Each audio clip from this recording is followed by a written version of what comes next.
सियासत के शोले का सफर धीरे धीरे आगे बढ़ता हुआ पहुंच चुका है वार्ड 31 में। जी हां, और यहां पर हमारी मुलाकात जो है राज्यसभा सांसद इसी के साथ हरियाणा प्रभारी सुशील गुप्ता जी से हो रही है। उनसे हम तमाम बातचीत करेंगे, लेकिन इसी के साथ आपको बता दें कि नगर निगम चुनाव नजदीक है। तारीख भले ही तय नहीं है, लेकिन तमाम राजनीतिक दलों की तरफ से तैयारियां पूरी तरह से जोर शोर से चल रही हैं। प्रत्याशियों के नाम पर गहन मंथन भी चल रहा है। तो वहीं मेयर पद के उम्मीदवार के तौर पर कौन होगा हर पार्टी से, इसको लेकर के भी विचार विमर्श किया जा रहा है। इसी के साथ आपको बता दें, लगातार हम पार्षदों से भी बातचीत कर रहे हैं, जनता से हम मुखातिब हो रहे हैं और मेयर पद के जो उम्मीदवार हैं, जो रेस में बहुत आगे हैं, उनसे भी हमारी बातचीत हो रही है। लेकिन फिलहाल हम यहाँ पर सुशील जी का रुख कर लेते हैं। सुशील जी, हमारे इस खास कार्यक्रम में आपका बहुत बहुत स्वागत है जी। और हमारे साथ हमारे सहयोगी नीरज भी जुड़े हुए हैं, जो लगातार हमारे इस कार्यक्रम में हमें गुरुग्राम की हकीकत से रूबरू करा रहे हैं। तो सीधे नीरज जी, आपका हम रुख कर लेते हैं। पहला सवाल आप। बिल्कुल, देखिए गुरुग्राम नगर निगम चुनाव के साथ साथ सरगर्मी तेज हो रही है। जी। हालांकि कयास ये लगाए जा रहे हैं कि नगर निगम चुनाव थोड़े वक्त के लिए टल सकता है, लेकिन क्यों टाला जा रहा है चुनाव नगर निगम? क्योंकि नवंबर में जो पार्षद हैं, मेयर टीम है, उनका कार्यकाल पूरा हो चुका है। गुप्ता जी, क्या कुछ कहेंगे, सरकार क्यों भाग रही है चुनाव से? देखिए, हरियाणा सरकार अपना विश्वास जनता से खो चुकी जी। है। मैं गुड़गांव पे आऊँ उससे पहले थोड़े से आंकड़े मैं हरियाणा के आपको बताना चाहूँगा। हरियाणा जो भारत सरकार का सांख्यिकी मंत्रालय है, उसका एक ऑफिस है, नेशनल सर्वे ऑफिस। इसने एक रिपोर्ट दी। हरियाणा बेरोजगारी में नंबर 1 है। हरियाणा सामाजिक सुरक्षा में देश में सबसे पीछे है। हरियाणा में 33% युवक, पढ़े लिखे युवक, ना आगे पढ़ाई कर रहे हैं, ना रोजगार कर रहे हैं। रसोई गैस के दाम इतने बढ़ गए हैं कि हरियाणा में 41% महिलाएं ग्रामीण क्षेत्र के अंदर अब गैस का इस्तेमाल नहीं करती, चूल्हे के ऊपर रोटी बनाती है। खट्टर सरकार ने 3.5 साल में केवल 13,000 नौकरियां दी हैं अभी तक, जबकि बेरोजगारी नंबर 1 पे है। हरियाणा में बीजेपी सरकार अभी तक नए स्कूल तो नहीं बना पाई, 190 स्कूल इन्होंने बंद किए हैं। इन्होंने किसानों की आय डबल करने की बात की थी। आय तो नहीं बढ़ी, परंतु सर्वे के अनुसार किसान का कर्जा जरूर बढ़ गया है। हरियाणा के अंदर 2017 में किसानों पे 9,652 करोड़ रुपए का कर्ज था, जो 2022 में बढ़ के 10,400 करोड़ रुपए पहुंच गया। एनसीआरबी की रिपोर्ट के अनुसार हरियाणा में टूटी सड़कों के कारण हर वर्ष लगभग 10,000 एक्सीडेंट होते हैं और स्वास्थ्य सुविधाएं बेहतर ना होने के कारण 5,000 की मृत्यु हो जाती है। दुर्घटना में सबसे ज़्यादा 9% मृत्यु गुड़गांव के अंदर होती है, जिसको ग्लोबल सिटी कहते हैं।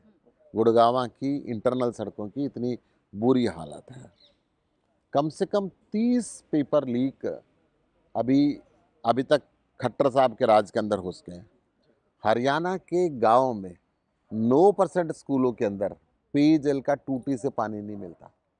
हरियाणा के गांव में 28% स्कूलों के अंदर टॉयलेट की सुविधा नहीं है। 17% सरकारी स्कूलों में लाइब्रेरी की सुविधा नहीं है। 48% सरकारी स्कूलों में फिजिकल एजुकेशन टीचर नहीं है। 75% सरकारी स्कूलों में छोटे बच्चों को पढ़ने के लिए कंप्यूटर की व्यवस्था नहीं है। ये हरियाणा की पोजीशन है। हरियाणा सरकार अपनी शिक्षा के बजट का 13% केवल खर्च करती है एजुकेशन पे, जबकि दिल्ली सरकार 27% खर्च करती है। मैं ये कहना चाहता हूँ कि हरियाणा की जो बदनुमा हालत हुई है, खट्टर साहब इसके लिए सीधे तौर पे जिम्मेदार हैं। अगर आप गुड़गांव की बात करें तो मैं गुड़गांव की बात आपको करता हूँ। गुड़गांव के अंदर 70 से ऊपर प्राइवेट हॉस्पिटल हैं, जहाँ पे खट्टर साहब, स्वास्थ्य मंत्री सभी इलाज कराने के लिए आते हैं, परंतु एक सरकारी हॉस्पिटल है, वो पिछले 3 साल से टूट रहा है। नया बनाने की घोषणा की, आज तक नहीं बन पाया। मेडिकल कॉलेज की घोषणा की थी 7 साल पहले, खट्टर साहब की दूसरी टर्म खत्म होने पर आ गई। उस मेडिकल कॉलेज की आज तक नींव नहीं रखी गई, सिर्फ घोषणा पेपर में रही। Out of pocket expenses medical का गुड़गांव के अंदर सबसे ज़्यादा है। सरकारी स्कूल गुड़गांव के अंदर सबसे खराब है। बंदबाड़ी पहाड़ के ऊपर एक कूड़े का पहाड़ बना दिया है।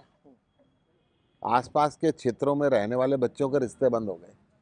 लंग्स की बीमारियां होगी, कैंसर तक की बीमारियां उस कूड़े के पहाड़ के कारण होने लगी। दिल्ली में भी इनके 3 कूड़े के पहाड़ बनाए थे। आम आदमी पार्टी ने उन कूड़े के पहाड़ों को ख़त्म करना शुरू कर दिया। परंतु इनके पास कूड़ा प्रबंधन का कोई स्कीम नहीं है।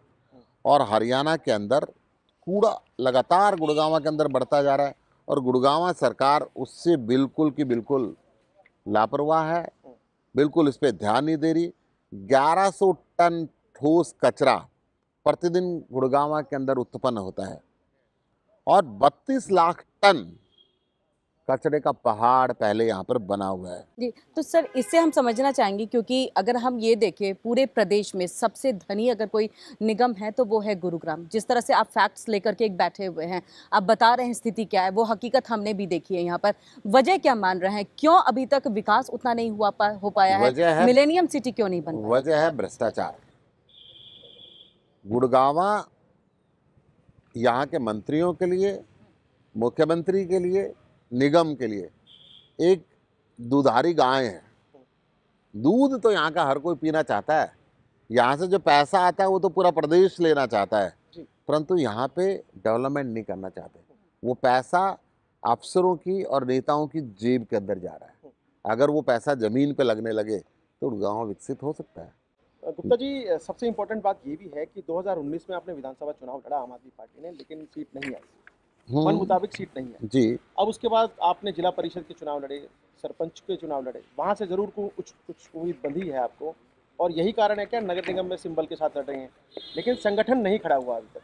संगठन कब खड़ा होगा आम आदमी पार्टी का, और कैसे नगर निगम चुनाव में जाएगा?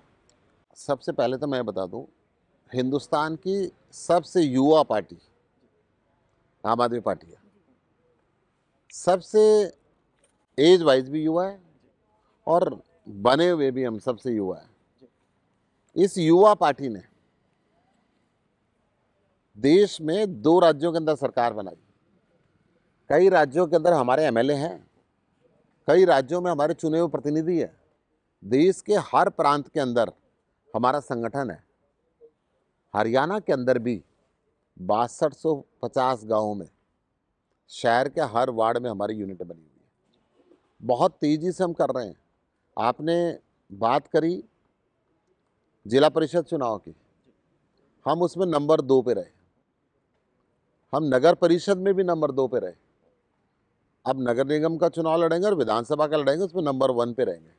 यहाँ की व्यवस्था बदलेंगे और सरकार बनाएंगे। लेकिन सर आदमपुर तो बिल्कुल ही उम्मीदों से अलग नजर आया। आदमपुर की बाई इलेक्शन, आम आदमी पार्टी ना व्यवस्था बदलने के लिए जानी जाती है। बाई इलेक्शन में एक विधायक व्यवस्था नहीं बदल सकता, इसलिए लोगों ने व्यवस्था बदलने के लिए आम आदमी पार्टी को वोट। लेकिन ऐसा नहीं लग रहा कि वो व्यवस्था बदलने से पहले अगर आम आदमी पार्टी की एक एंट्री आदमपुर से हो जाती तो वो शायद आगे आने वाले चुनाव में बहुत तुरुप का इक्का साबित होते। एक विधायक कहीं जीत जाए या एक विधायक हार जाए, that doesn't matter a lot. Matter ये करता है कि क्या हम प्रदेश की व्यवस्था को बदलने के लिए काम कर रहे हैं। जैसे दिल्ली और पंजाब के अंदर हमने सरकारी स्कूलों को इतना बेहतर बनाया कि आज हिंदुस्तान के लोग जो पहले सोचते थे सरकारी स्कूल सुधर नहीं सकते, अभी समझने लगे सरकार ईमानदार है तो सरकारी स्कूल सुधर सकते हैं। दिल्ली और पंजाब के अंदर हमने मोहल्ला क्लिनिक का कंसेप्ट दिया। आज पूरी दुनिया के लोग, यूएन का सेक्रेटरी जनरल अगर हिंदुस्तान में आता है तो वो कहता है कि मोहल्ला क्लिनिक पूरी दुनिया के अंदर होनी चाहिए। आज अमेरिका का राष्ट्रपति जब हिंदुस्तान में आता है तो दिल्ली के अरविंद केजरीवाल के सरकारी स्कूल दिखना चाहता है। उसकी धर्मपत्नी ने सरकारी स्कूल को विजिट किया। क्या कमाल किया अरविंद केजरीवाल ने, 5 साल के अंदर सरकारी स्कूलों को इतना बेहतरीन बना दिया कि प्राइवेट स्कूल से 4 लाख बच्चे एडमिशन विड्रॉ कर करके सरकारी स्कूलों के अंदर दाखिल हो अच्छा गए। सर, सबसे इम्पोर्टेंट बात ये भी है, इसमें खास बात ये भी है कि भारतीय जनता पार्टी ने चुनाव पहले लड़ना शुरू कर दिया। आप अभी संगठन की बात कर रहे हैं, भारतीय जनता पार्टी ने बूथ के साथ 4 यूथ जोड़ने की योजना शुरू कर दी है।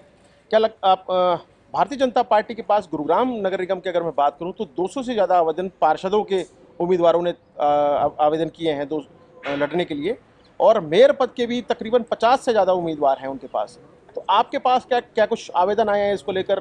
क्या कुछ मेयर चुनाव लड़ने वाले हैं आपकी पार्टी में? मैं आपको बताता हूँ, वो बात सिर्फ कागजों में करते हैं, धरातल पे नहीं। आम आदमी पार्टी ने मेगा सदस्यता अभियान लॉन्च किया है। 1 महीने में हम 10 लाख मेंबर बनाएंगे। आज तक लगभग 3 लाख मेंबर हमारे बन चुके हैं 1 सप्ताह के अंदर। मैं आपको ये जानकारी दे रहा हूँ यहाँ पे।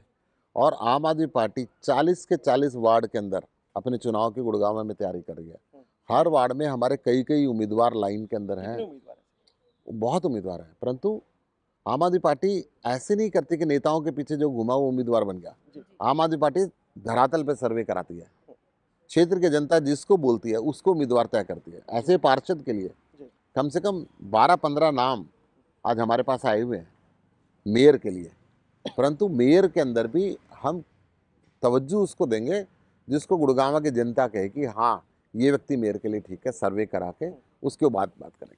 किरण, हमने पूरा गुड़गांव घूमा है, मानेसर भी हम घूम के आए हैं, बिल्कुल। और उसमें दिखाई नहीं दिया कि आम आदमी पार्टी का कोई कैंडिडेट हमारे पास आए हों या हमने उनसे कॉन्टैक्ट करने की कोशिश की है, वहाँ पे इलाके में दिखाई नहीं दिए। तो क्या गुप्ता जी लग नहीं रहा है कि चुनाव देरी से शुरू कर रहे हैं आप लोग और खामियाजा भुगतना पड़ सकता है प्रदेश की आर्थिक नगरी में या देखिए, फिर आईएमटी जैसे इलाके में? दिल्ली के अंदर भी तीसरी बार सरकार बनी, लोग कहते थे कि आम आदमी पार्टी के कैंडिडेट नहीं दिख रहे। पंजाब के अंदर भी यही कहते थे कि नहीं ये कहीं आने वाले नहीं है। हमारे ना कैंडिडेट बहुत बड़े बड़े पैसे वाले नहीं होते, उनका बहुत भारी प्रचार नहीं होता। हमारे कैंडिडेट वो होते हैं जो जनता के बीच में रहते हुए जनता की सेवा करते हैं, और वो टिकट के पीछे मारे मारे नहीं घूमते। पार्टी ड्यूटी दे दे तो चुनाव लड़ाएंगे, पार्टी ड्यूटी नहीं देगी तो पार्टी का काम करेंगे। तो जो जनता की सेवा करता है, जनता के बीच के अंदर रहता है, ना ही हमारे उम्मीदवार पैसे खर्चते। आपको याद होगा पंजाब में भी एक व्यक्ति ने हमारी टिकट छोड़ दी थी कि मेरे पास इलेक्शन लड़ने के लिए 10-12 लाख रुपए नहीं है, इससे फालतू चुनाव में हम खर्चा नहीं करते, और इनका करोड़ों रुपए में, अरबों रुपए में खर्चा होता है यहाँ पे। तो जो अरबों रुपए खर्च करेगा वो कहीं ना कहीं बोर्ड पे, बैनर पे, होल्डिंग पे तो दिखेगा, परंतु जब जनता के दिल के अंदर जाओगे ना, वहाँ पे अरविंद केजरीवाल की फोटो दिखेगी और उनके कार्यकर्ता दिखेंगे। जी।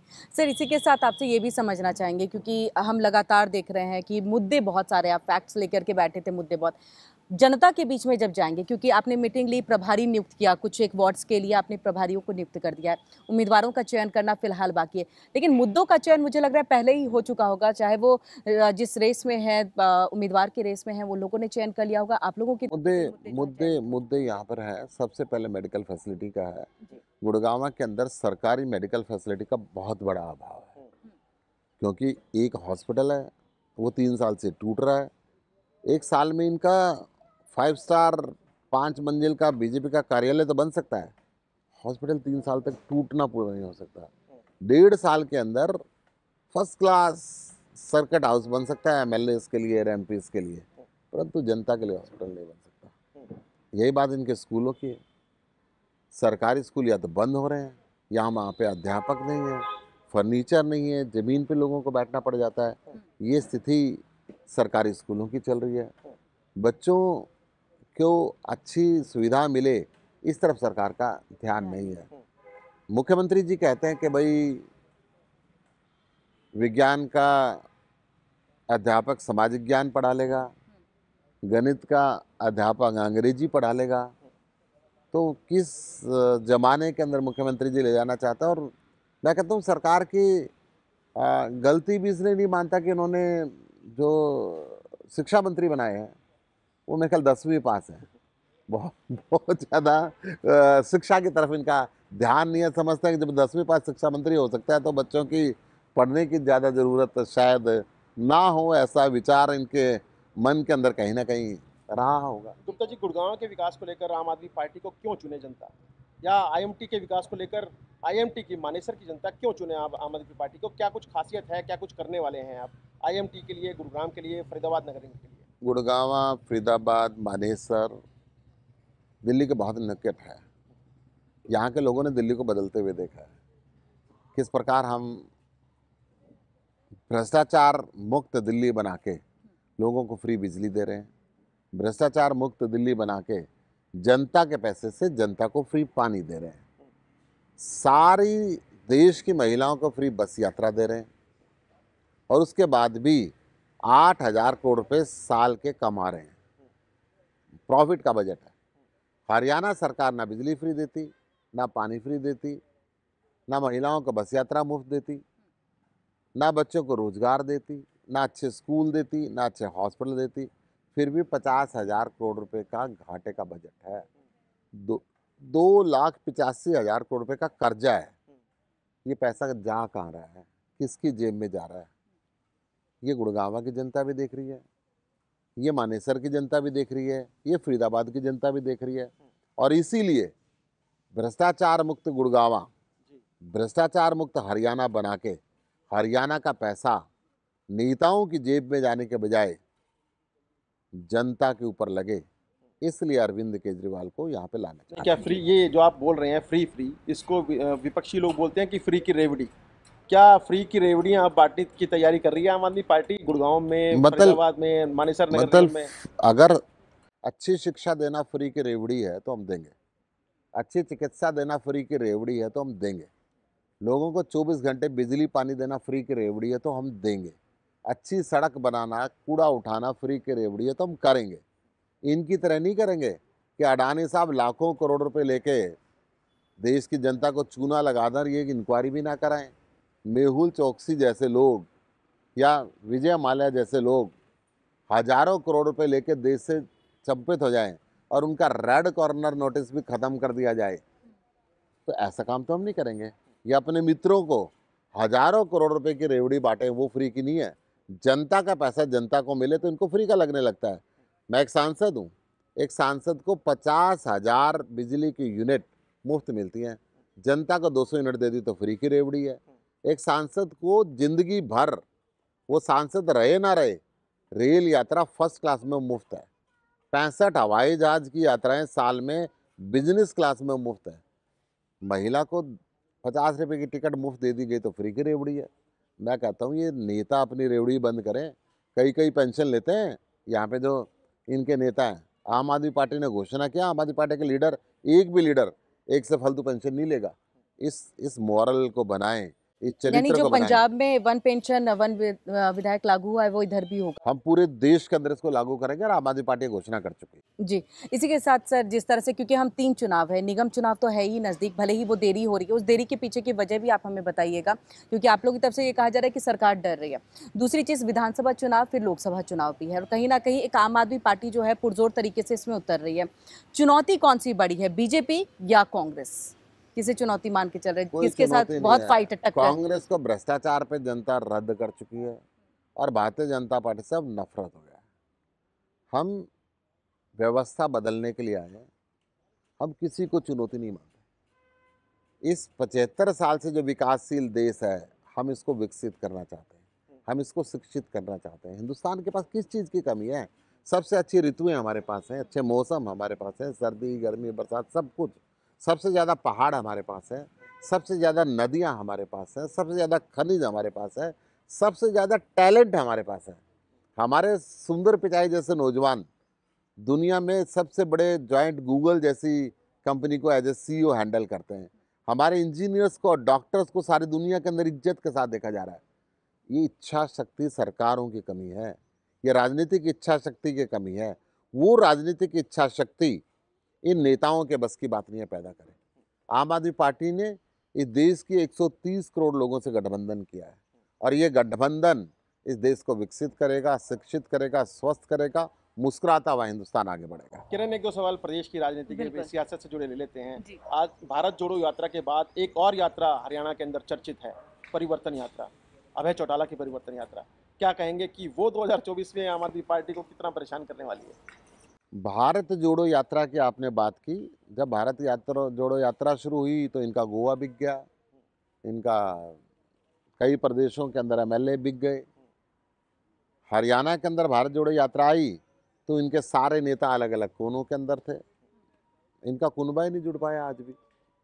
और जहाँ तक आज की परिवर्तन यात्रा की बात है चौटाला परिवार की, तो ये सारा हरियाणा समझता है देवीलाल जी के खानदान में वोट किसी को दो, वो बीजेपी के ढोल के अंदर मिलती है। आपने देखा होगा जेजेपी इनके परिवार से ही है। एक दूसरे को गालियां देके, जमुना पार छोड़ के आने की भाषा का इस्तेमाल करके वोट ली थी, परंतु हुआ क्या? मलाई का गठबंधन हो गया, ये खिचड़े बने हुए एक दूसरे से। आप चुनाव फिर आएगा, फिर आप देखना एक दूसरे के विरोध में बात करेंगे। सत्ता की भागीदारी अभय चौटाला जी को नहीं मिल सकी तो वो आज खट्टर साहब को गालियां दे रहे हैं। सत्ता में भागीदारी कल मिल जाए तो उनका गठबंधन हो जाएगा। मैं ये कह रहा हूँ बहुत साल हरियाणा की जनता ने इनको मौका दिया, ये सत्ता पे रहे, ये परिवार, ये संयुक्त परिवार सत्ता के पर रहा। हरियाणा के अंदर 1% भी बदलाव नहीं किया, ना अच्छे स्कूल बनाए, ना कॉलेज, ना बिजली, ना पानी, ना हॉस्पिटल। अब किस मुंह से वोट मांगने जाएंगे? सर, इसी के साथ हम वापस से निगम चुनाव पे आ जाते हैं और फरीदाबाद की बात कर लेते हैं, क्योंकि फरीदाबाद गुरुग्राम से पहले बसा, लेकिन स्थिति मुझे लग रहा है गुरुग्राम से भी बहुत ज़्यादा दुर्गतिपूर्ण दिखती है वहाँ पर। उसके पीछे की एक वजह आप क्या मानते हैं?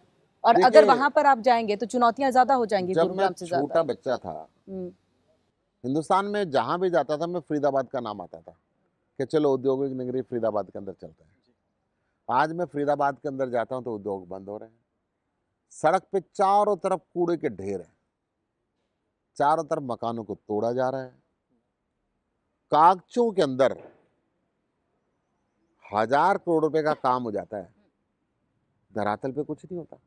पेमेंट हो गई, सब कुछ हो गया, अधिकारियों ने साइन कर दिए, कॉन्ट्रैक्टर पेमेंट ले गया, आम आदमी पार्टी ने शोर मचाया, आंदोलन किया वहाँ पे। अरे साहब, ये काम तो सिर्फ पेपर पे हुआ है, आरटीआई में हमने जानकारी ली, धरातल पे कुछ नहीं हुआ, तो उन्होंने ठेकेदार को बंद कर दिया। हमने कहा साहब, ठेकेदार को बंद करने से कैसे बात बनेगी? जांच कराओ, जो जो इसमें शामिल है सबको अंदर करो। फिर अधिकारियों को बंद कर दिया। हमने कहा साहब, छोटी मछलियों के बंद करने से क्या होगा जब तक बड़े मगरमच्छ बंद नहीं करते। इसके अंदर कौन से मंत्री का आशीर्वाद था, कौन से मुख्यमंत्री का आशीर्वाद था, सांसद का आशीर्वाद था, विधायक का आशीर्वाद था? ये ऐसे कैसे हो गया? तो आप उस पर चुप है, खामोश सरकार। जब तक ये महिला यौन शोषण जैसे अपराधियों को खेल मंत्री बना के रखेंगे, जब तक भ्रष्टाचारियों को मंत्री बना के रखेंगे, जब तक अनपढ़ों को शिक्षा मंत्री बना के रखेंगे, तो हरियाणा का विकास कैसे होगा? अच्छा किरण गुप्ता जी ने एक बात और कही थी कि मैं आपको हालत दिखाना चाहता हूँ जी। गुड़गांव के सरकारी अस्पताल की और गुड़गांव के बस अड्डे की, बस स्टैंड। चलते हैं इनके साथ और देखेंगे कि क्या कुछ हालात हैं और गुड़गांव के सरकारी अस्पताल की, बस स्टैंड की, और भी और कुछ कूड़े का पहाड़ भी देख लेना, कूड़े का पहाड़। जहाँ पे बच्चों के रिश्ते होने बंद हो गए, जहाँ पे कैंसर जैसी घातक बीमारी पैदा होनी शुरू हो गई हैं, जहाँ 24 घंटे इंसान के फेफड़े कितने सॉफ्ट, आप देखें, एयर कंडीशन उनका 1 साल के अंदर खराब होने लग गया, तो इंसान के फेफड़ों की क्या हालत होती है, आप वो भी देखिए गुड़गांव निगम क्या कर रहा है। सर, आइए हम लोग सियासत के शोले के इस बुलेट में बैठ करके हकीकत देख लेते हैं गुरुग्राम की, कि आम आदमी पार्टी किस नज़र से इस नगर निगम चुनाव को देख रही है और किन मुद्दों के साथ उतरना चाह रहे हैं। बाहर ये कूड़े के आप ढेर देखिए, हाँ सर। पानी की व्यवस्थाएं यहाँ पे कितनी खराब है। हर जगह आपको पानी रुका हुआ मिलेगा, बरसात के अंदर जो पानी इनके अंदर पूरा सड़कों पे भर जाता है। सर, ये मुझे रास्ता इतना अच्छा दिख रहा है, मतलब अगर हम कहें तो टूटी फूटी सड़कें नहीं हैं, लेकिन उसके बावजूद अगर पानी यहाँ भरता है तो वजह क्या क्या लगता है पानी कि कॉलोनी पानी के ऊपर सड़क को नीचे पूरे कर दिया गुड़गांव के अंदर पानी का एक भराव का है, जगह जगह कूड़ा पड़ा रहता है। जी। आप ये देखिए, गुड़गांव ये मिलेनियम सिटी कहते हैं, परंतु कूड़ा हर जगह कूड़ा पड़ेगा, हर गली के अंदर, हर नुक्कड़ के ऊपर कूड़ा ये लगातार उठाने की यहाँ कोई प्रोसेस नहीं है। घरों के बाहर आपको कूड़ा देखने को मिलेगा, और यही पानी का जमाव आप देखिए, इससे मच्छर पैदा होते हैं, फिर डेंगू और मलेरिया की बीमारी होती है। आप इतनी सुंदर सड़क पे आप जहाँ चलते जाएंगे आपको पानी, ये पूरा गली पानी की भरी हुई है। आप देखिए, अभी तो बरसात भी नहीं है, ये पानी सारा भरा हुआ है। तो इस तरीके से आप थ्रू आउट इस सड़क पे चलते जाएं, आपको कूड़ा मिलेगा और पानी मिलेगा। ना कूड़े की उठाई होती है, ना ये पानी के निकासी का कोई साधन यहाँ पे बनाया गया। सेक्टर 31 है ये, सेक्टर 31 के अंदर आप सड़क पे हर जगह देखते जाइए, आपको पानी भरा हुआ मिलेगा। इससे बीमारियां फैलती हैं, और इससे ना पेड़ों की कटाई छटाई का भी कोई प्रावधान यहाँ पे निगम नहीं कर रही है, ना अच्छे स्कूल हैं ना। और सर, इसी के साथ आप हमें कहाँ लेकर के चलना चाहते हैं? आप दिखाना चाहते हैं कि आम आदमी पार्टी किन मुद्दों के साथ जनता के बीच में मैं आपको इस पानी के साथ साथ आप चलते जाएंगे तो आप गुड़गांव के बस स्टैंड पे पहुंचेंगे। जो प्रताप सिंह ग्यारो जब चीफ मिनिस्टर थे तो एक बस स्टैंड बना था, और आज वो खतरनाक बिल्डिंग घोषित की जा चुकी है, परंतु उसके नीचे हर रोज हजारों व्यक्ति जाते हैं, किसी के ऊपर कभी भी जान जा सकती है। मैं आपको सिविल हॉस्पिटल दिखाना चाहता हूँ जो 3 साल से टूट ही रहा है, एक ही सिविल हॉस्पिटल है वो नहीं बन रहा। ये मलबे के मैं आपको ढेर दिखाना चाहता हूँ। आपके यहाँ पे बंदवाड़ी का जो कूड़े का पहाड़ है, जिसके कारण वहाँ के आसपास के लोगों के रिश्ते होना बंद हो गए, वो दिखाना चाहता हूँ। और आप देखिए लगातार पानी आपको चलता हुआ मिलेगा, लगातार पूरे गुड़गांव के अंदर जहाँ जहाँ से आप निकलेंगे, अगर आप कैमरा घुमाएंगे तो कहीं पे कूड़े के ढेर मिलेंगे, इस तरफ भी मिलेंगे और इस तरफ भी। आप लगातार ये कूड़े के ढेर आप देखिए, इस पे कूड़े के ढेर पे ये कूड़े के ढेर मिलेंगे और पानी भराव मिलेगा। तो चलिए सर, हम सीधे यहाँ से सिविल अस्पताल का रुख कर लेते हैं और वहीं से फिर हम बस स्टैंड की भी स्थिति को देखेंगे।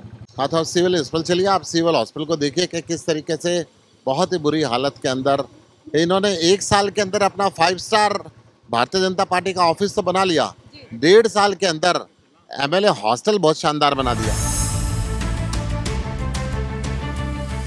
अब हम पहुंचने वाले हैं गुड़गांव सिविल हॉस्पिटल।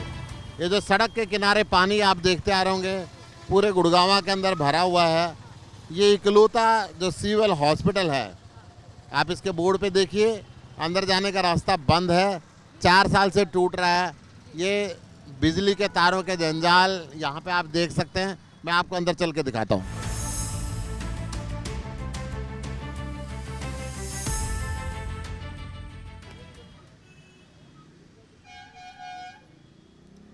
ये यहाँ का गुड़गांव का जनरल हॉस्पिटल है जो पिछले 4 साल से टूट रहा है।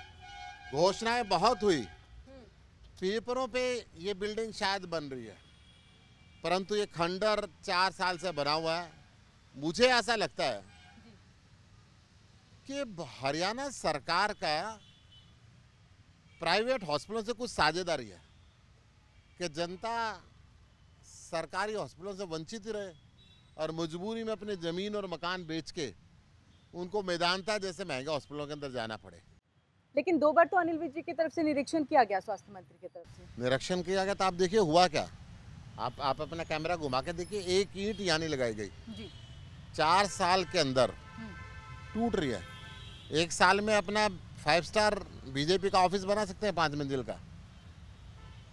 विधायकों और सांसदों के लिए सर्किट हाउस बना सकते हैं 1.5 साल के अंदर, परंतु जनता के लिए अगर हॉस्पिटल बनाना है तो उसको 4 साल टूटने में लगेंगे, तो बनने में कितने साल लगेंगे आप इस बात का अंदाजा लगा सकते हैं।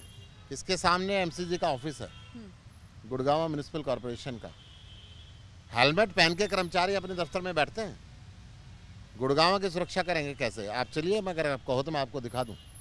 तो तमाम जगहों की हकीकत हम लगातार यहाँ पर देख रहे हैं और इसी के साथ तमाम आरोप आम आदमी पार्टी के जो है आम आदमी पार्टी की तरफ से लगाए जा रहे हैं कि अगर अपना कार्यालय उनका 1 साल में बनकर तैयार हो सकता है तो सिविल अस्पताल क्यों नहीं हो सकता है। क्योंकि जनता की बात करते हैं, स्वस्थ हरियाणा की बात करते हैं, लेकिन स्वस्थ होने के लिए हरियाणा के पास अस्पताल ही नहीं है और खासतौर से गुरुग्राम के पास।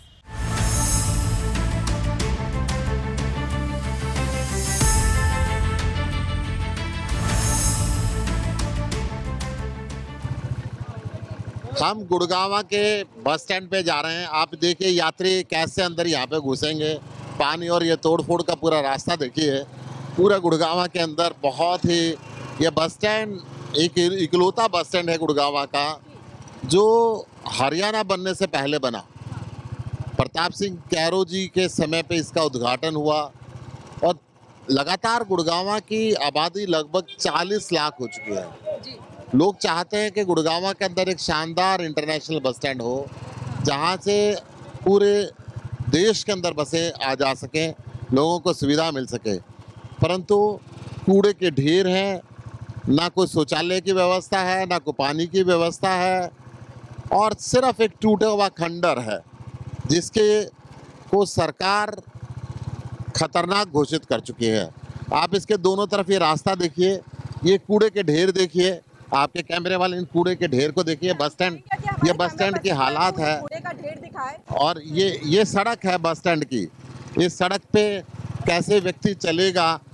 टूटा फूटा चदरें हैं, मलबा है, कूड़ा है, सफाई नाम की कोई व्यवस्था नहीं है। पूरे का पूरा आप इस बस स्टैंड को अगर आप कवर करेंगे तो आप देखते रहेंगे। और जो बिल्डिंग है, इस बिल्डिंग की वो जर्जर हालत है कि व्यक्ति डरता है इसके अंदर खड़ा होते हुए भी, परंतु पानी का भराव लगातार, कूड़े का जमाव, क्या स्थिति रहती है? पूरा पानी भर जाता है यहाँ पे, पूरा का पूरा पानी भर जाता है और कोई व्यवस्था यात्रियों के खड़े होने की नहीं है, यात्रियों के लिए विशेषकर महिला यात्री शौचालय के लिए कहा जाए उसका बहुत बुरा हाल रहता है। एक सुलभ शौचालय है यहाँ पे जो बहुत ही गंदगी की हालत के अंदर रहता है। पूरी व्यवस्था अगर ये जो बिल्डिंग है इसको खतरनाक बिल्डिंग घोषित किया जा चुका है। पूरा अगर आप इसके अंदर देखेंगे तो ये पूरा का पूरा बिल्डिंग जो गुड़गावा बस स्टैंड की है और उसकी कोई मरम्मत नहीं। अगर नया नहीं बना सक रहे हैं तो आप कुछ मरम्मत ही तो कर सकते हैं। आप उतर के मेरे साथ चलिए, मरम्मत लायक बिल्डिंग भी नहीं बची है। इसका पूरी छतें गिर चुकी हैं और कभी भी ये बिल्डिंग पूरी गिर सकती है। मैं आपके साथ चलता हूँ, मैं आपको दिखाता हूँ। चलिए भाई सर, हम अंदर की स्थिति को देख लेते हैं।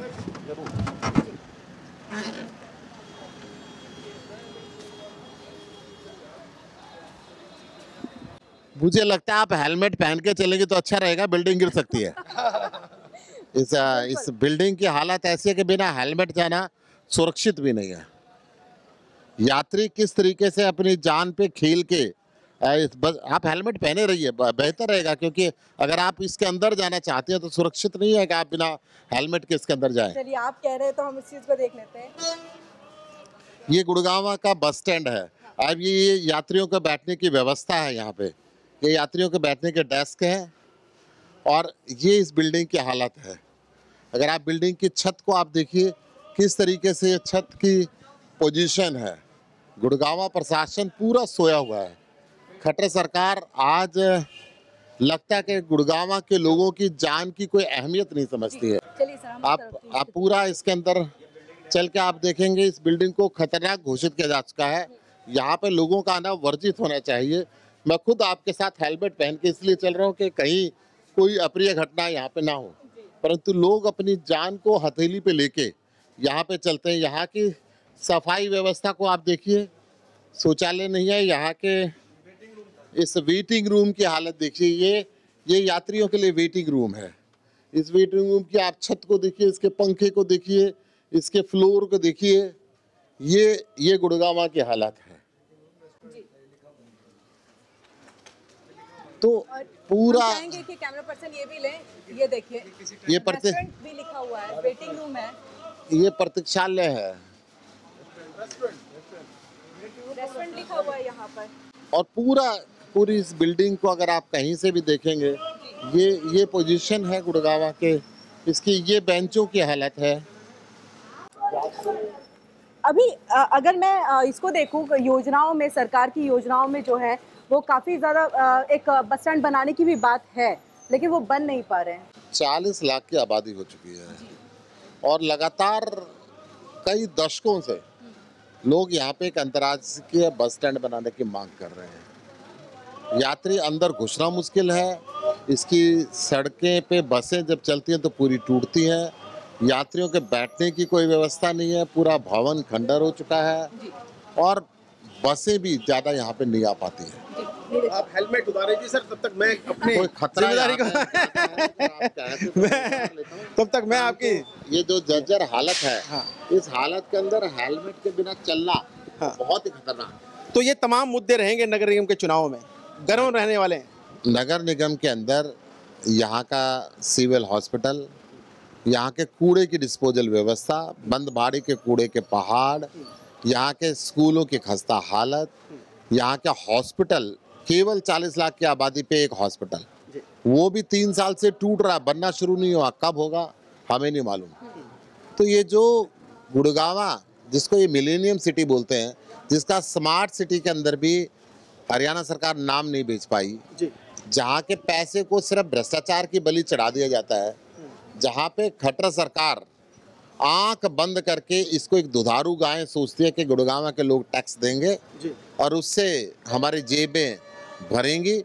विकास के नाम पे यहाँ कोई कार्य नहीं कर रही। किरण, अब शिक्षा चिकित्सा ही नहीं, अब बस स्टैंड भी एक बड़ा मुद्दा है आम आदमी पार्टी के लिए। गुरुग्राम में न केवल नगर निगम चुनावों में बल्कि विधानसभा चुनावों में और 2024 की जो तैयारी की जा रही है लोकसभा चुनावों की, उन चुनावों में भी काफी महत्वपूर्ण मुद्दे रहने वाले हैं।